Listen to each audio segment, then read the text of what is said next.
India versus south Africa ODI series third మ్యాచ్‌లో team India విజయం సాధించి సిరీస్‌ని గెలుచుకుంది. ఈ మ్యాచ్ చూడడానికి వచ్చిన వైజాగ్ ఫ్యాన్స్‌కి మన టీమిండియా బ్యాట్స్‌మెన్స్ ఫుల్ వీల్స్ పెట్టేశారు.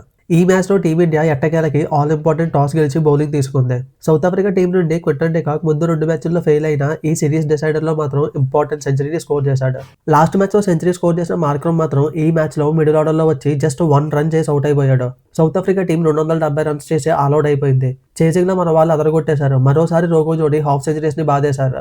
అంతేకాకుండా ఈ మ్యాచ్‌లో రోహిత్ శర్మ ఇండియా గడ్డ మీద 5,000 రన్స్‌ని కంప్లీట్ చేసుకున్నాడు. ఓవరాల్‌గా 20,000 ఇంటర్నేషనల్ రన్స్‌ని కంప్లీట్ చేశాడు నిన్న జరిగిన మ్యాచ్‌తో.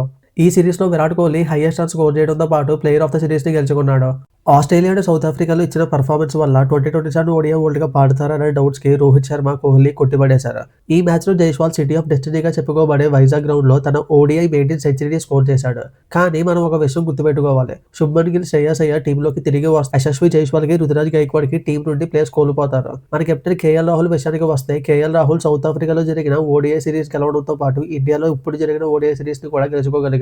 కెప్టెన్‌గా కేఎల్ రాహుల్ చాలా మంచి ఫామ్‌లో ఉన్నాడు. సెకండ్ మ్యాచ్‌లో ఫెయిల్ అయిన ప్రసిద్ధ్ కృష్ణ ఈ మ్యాచ్‌లో మాత్రం మంచిగా పర్ఫార్మ్ చేసి 4 వికెట్లు తీశాడు. హర్షిత్ రాణా కూడా ఈ సిరీస్‌లో డీసెంట్ పర్ఫార్మెన్స్ ఇచ్చాడు. కుల్దీప్ యాదవ్ ఎప్పటిలాగానే మంచి బౌలింగ్ చేసి 4 వికెట్లు తీశాడు. మన వాళ్ళు టెస్ట్ సిరీస్ ఓడిపోయినా ఓడిఐ సిరీస్ ఎలాగో గెలిచాం కాబట్టి టీ20 సిరీస్‌ని కూడా గెలిస్తే మన టీమిండియా ఫ్యాన్స్‌కి కొంత ఊరట లభిస్తుంది.